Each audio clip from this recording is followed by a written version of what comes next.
On t'a convaincu que les anciens sages n'étaient que des ombres du passé, mais imagine si l'un d'eux veillait encore sur les âmes éveillées. Dès tes premiers pas dans le monde des mots, on t'a nourri de récits dilués, de légendes polies jusqu'à l'os, travesties en berceuses inoffensives. On t'a affirmé que ces figures étaient des allégories, des reflets poétiques de l'esprit humain antique. Pourtant, certaines d'entre elles persistent au-delà des voiles de l'oubli.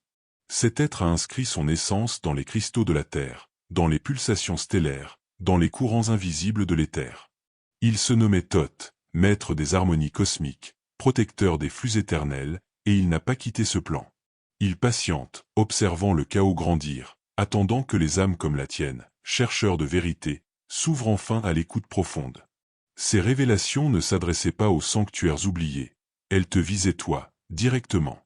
En cet instant où les fondations du monde vacillent, où les illusions s'essoufflent, où ton être intérieur murmure des énigmes que ton intellect peine à ignorer, ce n'est pas le hasard qui t'a guidé ici. Le legs de Thoth n'est pas une relique figée, il pulse avec vitalité. Si tu es encore là, absorbant ces lignes, c'est que son écho active déjà un feu latent en toi. On ne t'a jamais révélé que la sagesse suprême était gravée dans des gemmes vibrantes, non sur des parchemins éphémères ou des roches inertes. L'émeraude fut choisie pour son aura d'éternité, évoquant le noyau indestructible de l'âme, résistant aux tempêtes et aux épreuves. Les plaques d'émeraude, transmises par Thoth lui-même, ne sont pas de simples artefacts, elles sont des portails énergétiques, des codes infusés dans un verbe vivant. Ces trésors ne s'adressent pas aux savants poussiéreux ou aux gardiens d'archives. Ce sont des instruments d'activation, des schémas pour raviver les consciences assoupies. Tu as sans doute croisé l'adage « ce qui est en bas est comme ce qui est en haut », qui n'émane pas d'un manuel de croissance personnelle, mais de ces plaques sacrées. Que cache vraiment cette maxime?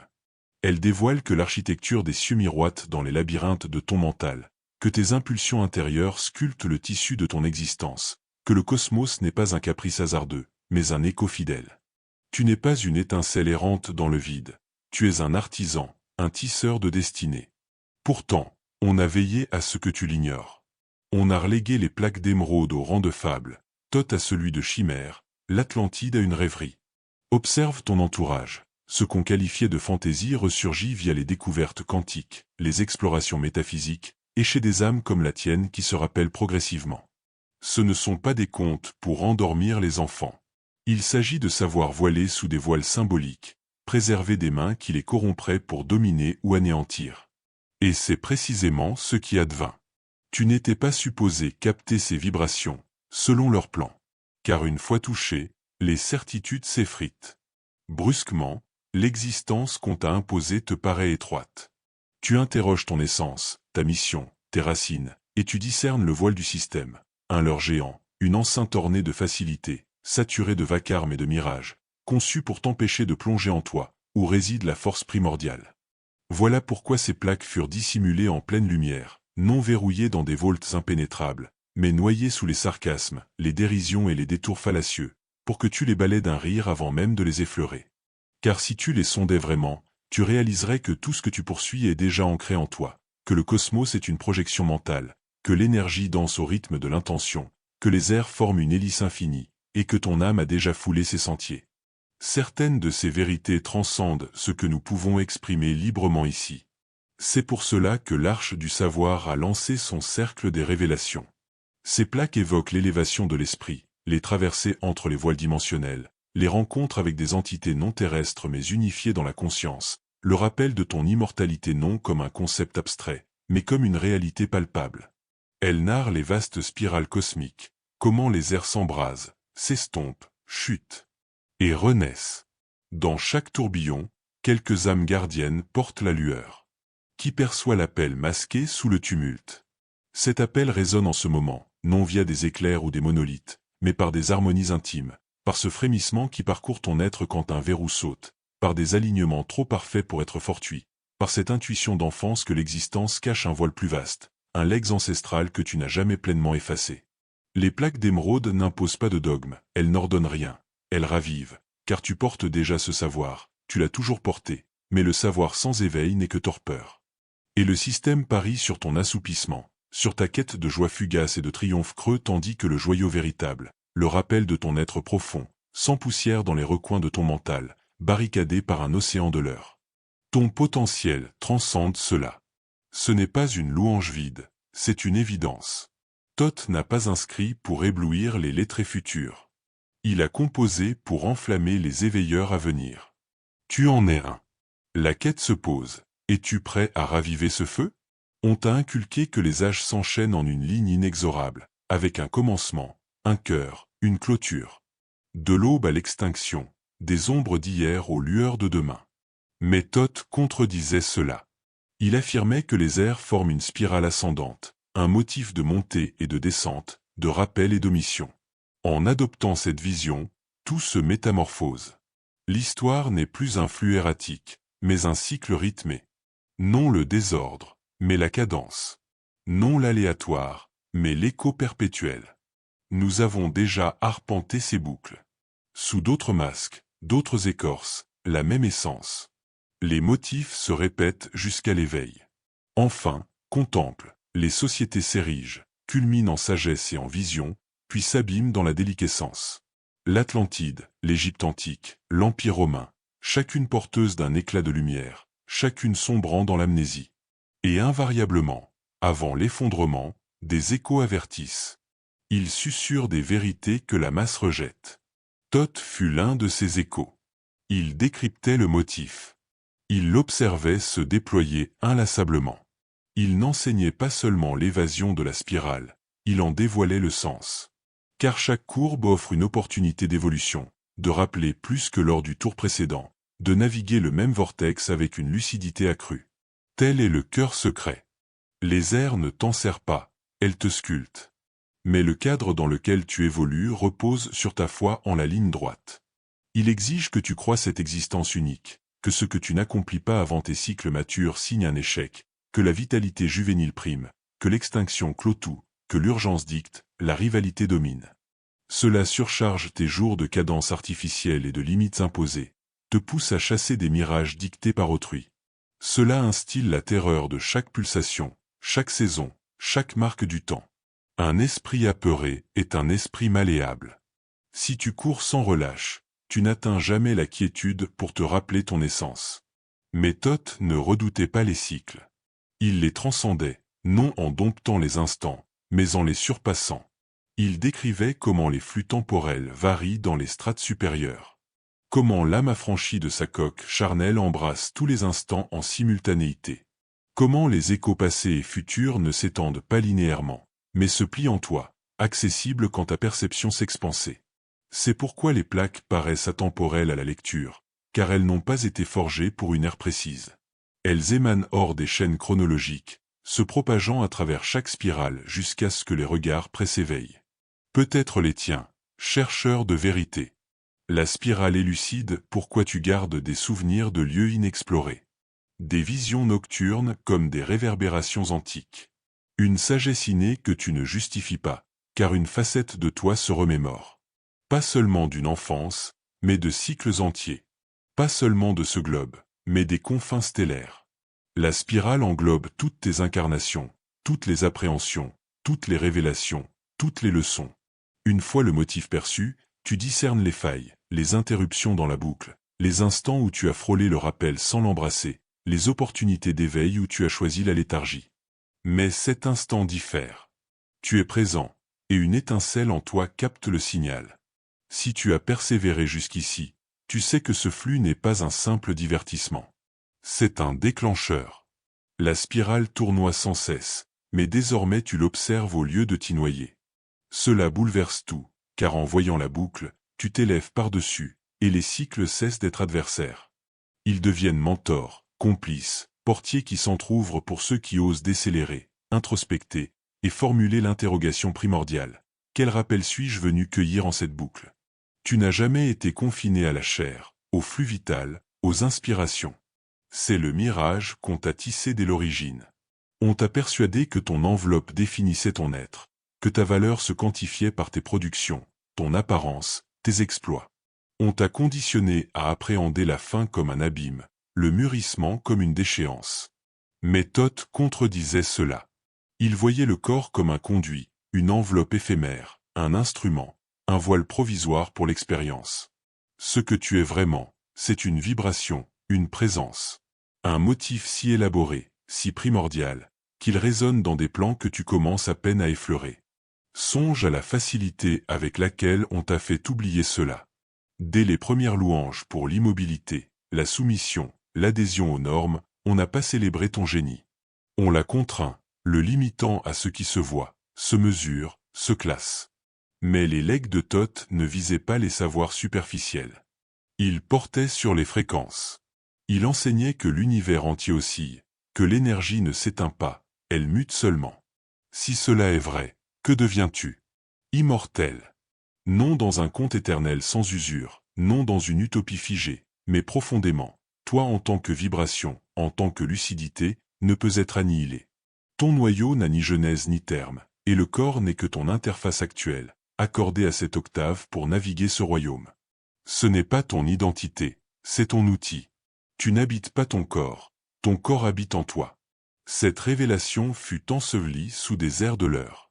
On t'a défini par ton reflet, tes trophées, tes étiquettes, mais ce ne sont que des atours que la présence revêt pour arpenter ce plan. Le toi authentique transcende nom, forme, frontières. En le rappelant, tu évolues autrement. Tu ignores les jugements extérieurs. Tu mesures ta valeur hors des prismes marchands ou sociétaux. Tu poses des interrogations essentielles. Quelle oscillation maintient-je? Que attire-je dans mon orbite? Quelle empreinte émets-je dans le tissu cosmique? Car tu n'es pas spectateur. Tu es un émetteur, un pôle magnétique. Tes réflexions portent une charge. Tes sentiments génèrent des vagues, et ton vécu répond à l'aura que tu projettes.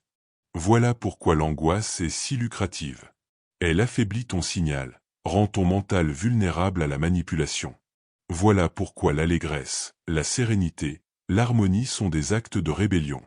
Ce ne sont pas des états évanescents, ce sont des soulèvements vibratoires contre la trame qui se repaît de tes incertitudes. Thoth enseignait qu'en domptant ta fréquence, tu domptes ton horizon. Le souffle, l'intention, la résonance, la focalisation ne sont pas des chimères ésotériques. Ce sont des mécanismes, des arts ancestraux.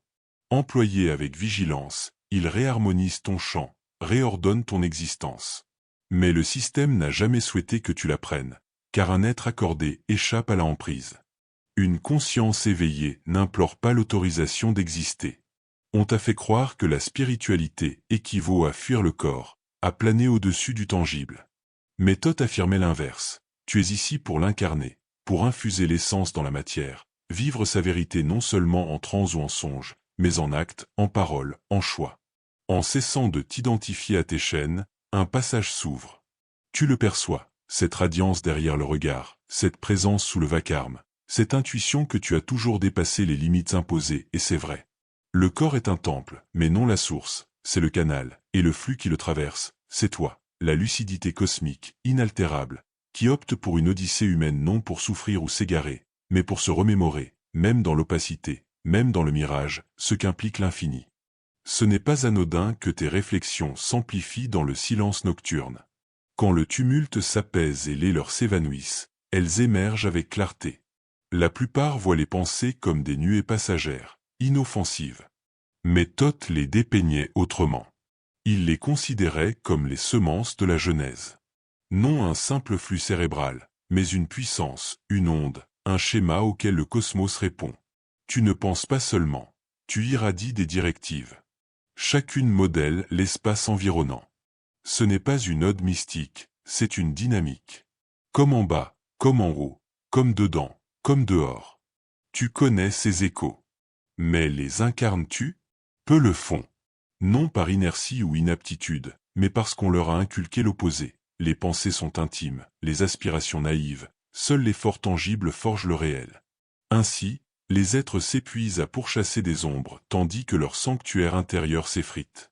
Le système s'en amuse, car il détient la clé et la masque en évidence.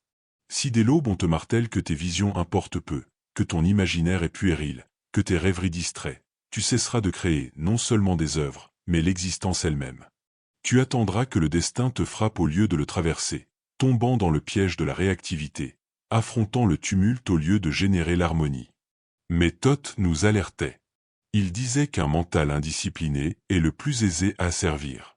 Sans maîtrise, tes réflexions deviennent des lames retournées contre toi, par les structures, par autrui, par tes ombres latentes. La concrétisation n'est pas un collage d'images et un vœu pieux, c'est de la finesse, de l'harmonie. C'est saisir que le cosmos est une projection mentale. Il agit comme un reflet, non une mécanique. Il ne cède pas à tes désirs, mais à ton être. Ta vibration dominante, la teinte émotionnelle sous tes impulsions. Si tu clames vouloir la libération mais portes l'empreinte de l'effroi, devine l'issue. Plus de scénarios alignés sur l'effroi, plus d'êtres, plus d'événements, plus de chaînes. Ce n'est pas châtiment, c'est écho. Le cosmos capte, non par oui, mais par syntonie. Quand tes réflexions, sentiments et gestes s'unissent, le réel se transforme. Mais l'harmonie naît de l'authenticité, de l'embrassement de tes ténèbres, du nettoyage mental, de l'accord de ton signal intime. Ce n'est pas aisé, mais accessible. Et quand tu y touches, même fugacement, tu le ressens. Les obstacles s'estompent. Les signes foisonnent. Les cycles paraissent altérés non parce que l'univers mute, mais parce que toi, oui. Le plus vaste leurre, le réel est rigide, nous en sommes otages. Mais Thoth enseignait l'opposé. Il dépeignait le réel comme fluide, animé, sensible. Il suit l'esprit comme l'ombre suit la forme. En traitant tes pensées comme des commandements plutôt que des murmures, les mutations s'accélèrent. Tu l'as déjà observé, sans le nommer. Un instant où l'obsession d'un malheur l'a matérialisé. Un autre où l'invincibilité a tout aligné. Ce n'était ni fortune ni hasard, c'était la genèse en marche. Consciemment ou non, tu crées toujours. La nuance, désormais, tu le fais avec intention. Et non, l'existence ne devient pas idyllique. Elle devient vivante, réceptive, impliquée. Et toi aussi, tu cesses d'attendre. Tu n'abdiques plus ton pouvoir à des autorités, des guides, des alliés, des algorithmes. Tu deviens le foyer, l'initiateur. Non par orgueil, mais par syntonie, car la vraie genèse n'est pas conquête, c'est cohésion. Et la cohésion débute par la netteté mentale. Thoth n'enseignait pas la concrétisation pour enrichir les âmes. Il l'offrait pour les rendre autonomes, pour briser l'hypnose, pour rappeler que l'origine du réel n'est pas extérieure, mais intime. En saisissant que la pensée est cause première, tu cesses de dilapider ton élan sur les apparences. Tu vises la source, et impulsion par impulsion, tu recomposes le monde intérieur qui devient ton monde vécu. On t'a limité à tes perceptions sensorielles, affirmant que le tangible, le visible, le quantifiable borne l'expérience. Pourtant, au fond, tu as toujours su que c'était faux. Tu as capté des présences inexplicables, exploré en rêve des royaumes qui défient la raison. Entendu des susurrements dans les interstices mentaux. Ce n'est pas illusion, c'est ton lien persistant à ce que le collectif a occulté. Thoth ne concevait pas l'âme comme éthérée. Il la voyait comme un voyageur multidimensionnel, naviguant entre strates d'êtres. Comme l'eau mute d'état en état. Le corps n'est pas geôle, c'est vaisseau. Idéal pour ancrer cette réalité et la transcender. Les plaques évoquent les chambres d'Amanti, non comme fable, mais comme strates élevées, accessibles quand l'ego se tait et que l'œil intérieur s'éveille. Pas des lieux physiques, des fréquences, des vibrations, des intentions. Les anciens initiés ne contemplaient pas pour apaiser l'anxiété. Ils migraient. Ils accédaient à des états que la science effleure à peine, où les flux se courbent, où la lumière véhicule le savoir, où les essences transcendent dualité et forme. Thoth ne décrivait pas le divin comme les cultes. Il parlait d'intelligence, de présence, certaines primordiales, d'autres évoluées, toutes liées par le champ que nous nommons quantique. Tu l'as ressenti, cette aura enveloppante, la conviction d'un guide supérieur, non distant mais élevé, proche de l'origine. C'est l'art spirituel oublié que Thoth cartographiait, codé en lignes poétiques mais destiné à être décrypté comme formule, activation pour les lecteurs avertis. Pas besoin de sanctuaire pour toucher l'infini. Tu es le sanctuaire. Ton souffle est verrou. Ton focus est seuil. Le son, le rythme, les formes sacrées sont instruments, non ornements. Les arts oscillatoires comme les intonations, les chants, les harmonies ne sont pas folklore, ce sont des bâtisses. Comme ton appareil capte des ondes invisibles, ton enveloppe en fait autant. Accordé avec dessein, un basculement survient. Tu te remémores, non cérébralement, mais existentiellement. Le rappel surgit en sensation, en coïncidence, en assurance. Pourquoi la vie contemporaine est-elle si assourdissante, si effrénée, si oppressante? Car le silence menace le système. Dans le silence, la vérité émerge. Et la vérité, le rideau entre ce plan et les supérieurs est diaphane. Nul besoin de trépas pour les franchir. L'harmonie suffit. Thoth enseignait que quand la fréquence de l'âme s'aligne sur les royaumes élevés, les portails B non par force, mais par écho. Voilà pourquoi les astres t'attirent irrésistiblement. Pourquoi un tintement cristallin ou un mantra te transperce au-delà des mots. Pourquoi certains glyphes te glacent. Pourquoi les édifices sacrés te semblent familiers. Tu y as séjourné. Tu as arpenté les strates. Tu ne t'inities pas, tu te remémores le retour.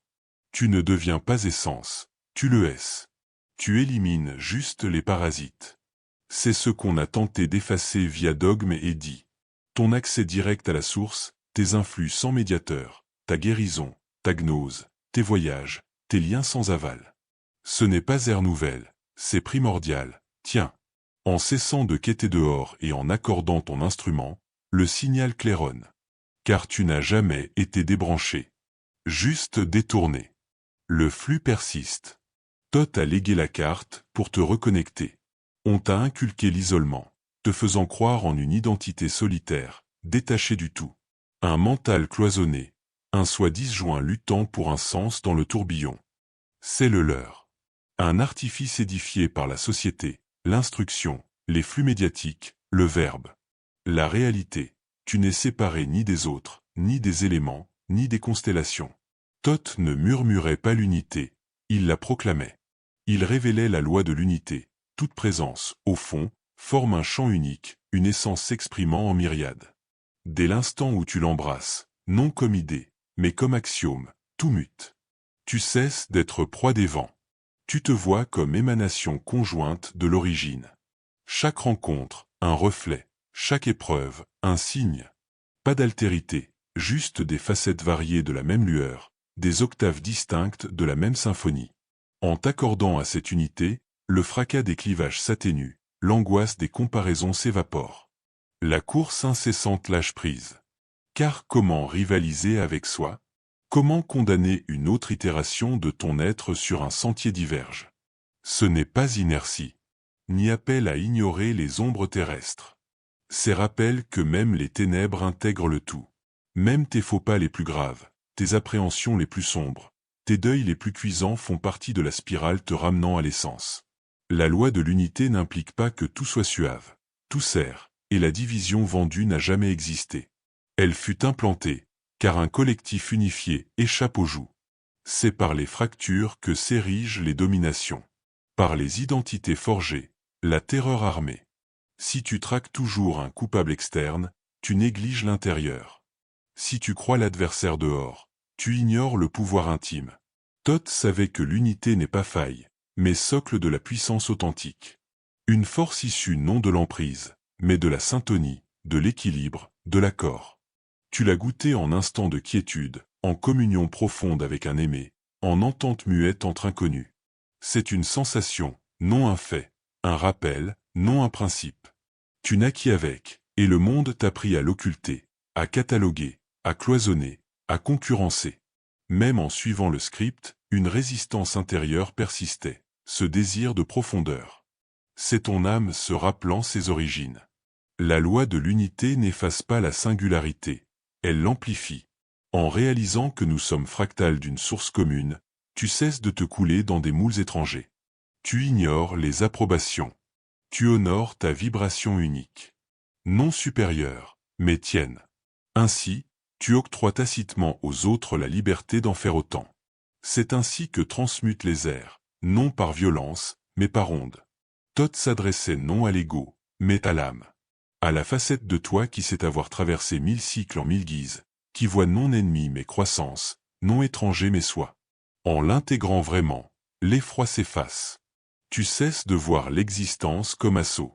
Tu l'aperçois comme flux à travers toi, avec toi, pour toi non disjoint du cosmos, mais cosmos s'éveillant via ton regard. L'unité n'est pas future, c'est la vérité sous le voile. Pas à quêter, mais à raviver, et ce ravivement commence ici. Voilà pourquoi les legs de Thoth échappent au curricula scolaire. Pourquoi les plaques d'émeraude ne figurent pas dans tes leçons? Parce que si on te révélait le fonctionnement cosmique vrai, le cadre actuel s'effondrerait non par tumulte, mais par éveil massif des âmes rappelant ce qu'on voulait oblitérer. Thoth n'a pas occulté la vérité, on l'a fait pour lui, enfoui sous des strates d'errance, masqué en folklore, discrédité comme chimère. Et te voilà, face au schéma qu'on a tenté d'annihiler sur des âges. Ce n'est pas conjecture paranoïaque, c'est le fil de l'histoire. Nul besoin de fouiller des vestiges pour le voir. Contemple les civilisations qui gardèrent une gnose pure, démantelée, temples rasés, idiomes perdus, signes altérés, toujours le même vortex, oblitérer l'héritage, dominer le présent, réécrire le sacré, muer les éveilleurs en adeptes, les cérémonies en rituels vides, les quêteurs en asservis. Mais tu n'es plus asservi. Les plaques n'ont pas été forgées pour clerc ou souverain. Elles te visaient, non la version submergée par les obligations et les flux numériques, mais celle qui observe depuis le silence. Celle qui a noté les lézardes dans l'édifice qu'on t'a imposé. Thoth pressentait cet air. Un pivot dans la spirale où les vieux cadres s'effritent, non par opposition, mais par obsolescence. Un temps où les âmes aspirent à l'authentique, non plus des données, mais des activations, non des édits, mais des rappels. C'est pourquoi ce message t'a atteint ou t'a-t-il cherché? La vérité n'est pas labyrinthique, juste ensevelie. Non dans des sables ou des cryptes, mais sous des leurres, le défilement infini, les masques souriants, les existences retouchées qui t'éloignent de la tienne. Ensevelie dans l'appréhension de l'altérité, de la pensée autonome, du hors-piste. Mais Thoth n'exigeait pas la foi, il invitait au rappel, à capter la syntonie de la vérité quand elle vibre, à noter la réponse corporelle quand le voile se fend, même légèrement. Car alors, un basculement intime survient. Pas dans l'extérieur, mais en toi. Les contours de ton ancien soient ses miettes. La facette qu'on t'a imposée, jouer modeste, rester prudent, suivre le tracé se craquelle. Dessous, une intonation oubliée, une gnose inexprimable mais vivante. Les plaques ne sont pas vestiges inertes, ce sont des activations dynamiques. Leurs lignes ne se mémorisent pas, elles se décodent, s'incarnent. Chaque segment est une onde, un catalyseur, un code primordial qui ravive le latent en ton âme. Non pour adoration, pour usage. Nul besoin d'un mentor extérieur. Un reflet suffit, car les réponses ne gisent pas en grimoire, elles sommeillent en toi, et le legs n'est que clé déverrouillant ce qui est gravé en ton code génétique. Le système espère que tu verras cela comme une lubie passagère, un caprice à oublier au lever. Mais certains rappels, une fois ravivés, ne s'assoupissent plus. On ne te demande pas de révérer Thoth. On t'invite à te fier à toi, à ton pouvoir, ton intuition, ta mission. À cesser d'externaliser la vérité et à la revendiquer. Ce n'est pas novateur, c'est ancestral, attendant que tu l'exhumes, le dépoussières, et réalises que tu tenais l'outil depuis toujours. Thoth n'a pas ciselé les vérités en émeraude pour qu'elles moisissent sur un autel oublié. Il les a semées comme des germes, destinés à éclore dans les consciences prêtes, au pivot cosmique idoine. Et ce pivot, c'est maintenant. Non par mode ou mysticisme, mais car l'ancien cadre se désagrège, et un legs primordial s'agite en réponse. Tu le ressens depuis des lunes. Cette oppression thoracique quand le monde sonne faux. Ce susurrement affirmant que l'existence dépasse les offrandes superficielles. Tu ne vis pas un simple virage, tu es le virage. L'héritage n'était pas vénérer Thoth ou adopter un credo neuf. Il visait à activer une lignée pulsant en ton sang, un algorithme vivant en ta présence. Il ne se posait pas en divinité pour louange, en guide, messager, veilleur de vérité si cosmique, si atemporelle, que même avec nos avancées technologiques inimaginables pour les anciens, nous effleurons à peine ce qu'ils maîtrisaient. La véritable ingénierie, c'est toi, ton mental, ton dessin, ta fréquence, ton élan. La plupart ignoreront ce flux. Ils défileront, balayeront. Non par cécité, mais car leur cycle n'a pas sonné. L'activation n'obéit pas à l'ordre. Elle surgit quand l'âme est mûre. Si tu as tenu jusqu'ici, la tienne l'est. Ce n'est pas flatterie, c'est charge. Car une fois su, impossible d'ignorer. Une fois rappelé, impossible d'oublier. Une fois perçu le mirage, impossible de le feindre réel. C'est le seuil où tu te tiens, l'ancien derrière, l'inexploré devant. Sautes-tu, ou sombres-tu dans le sommeil? Les plaques n'ont pas été réservées aux puissants. Elles se sont diffusées à travers les âges pour ceux sentant l'appel, quêteurs discrets, auditeurs quand d'autres raillent. Thoth savait que les porteurs de flammes ne siégeraient pas au trône, ils émergeraient des épreuves. Non bruyants, mais réceptifs. Il savait que la vérité ne gît pas en titre ou édifice, en tes entrailles, tes visions, tes anomalies, ce savoir étrange jamais éteint. Tu n'es pas défaillant, tu es encodé. L'héritage n'était pas juste à lire, à vivre, à exprimer l'inexprimé, à rappeler l'oublié, à irradier quand le monde implore l'extinction. Ce n'est pas voie de facilité, de limpidité. Et elle débute quand tu cesses de douter de ta gnose intime. Le monde requiert des remémorants. Non pour fuir la trame, mais la réinventer, redéfinir l'essence d'être vivant, vigilant, lié. Cet héritage perdure chaque fois que tu privilégies la présence au leurre, la vérité à l'aisance, la lucidité aux joues. Il vit chaque fois que tu t'honores. Ce choix effraie plus que tout. Car quand assez d'âmes se rappellent, l'enchantement rompt. Nul grand sauveur ne descendra pour briser tes chaînes. Et ce n'est pas effroi, c'est jubilation. Car le pouvoir fut toujours tien. Tu n'attendais personne d'autre. Tu t'attendais. Tu attendais de cesser de mendier l'aval pour être ce que tu es, vigilant, autonome, illuminé. Ce pivot n'arrive pas avec éclat ou voix tonitruante.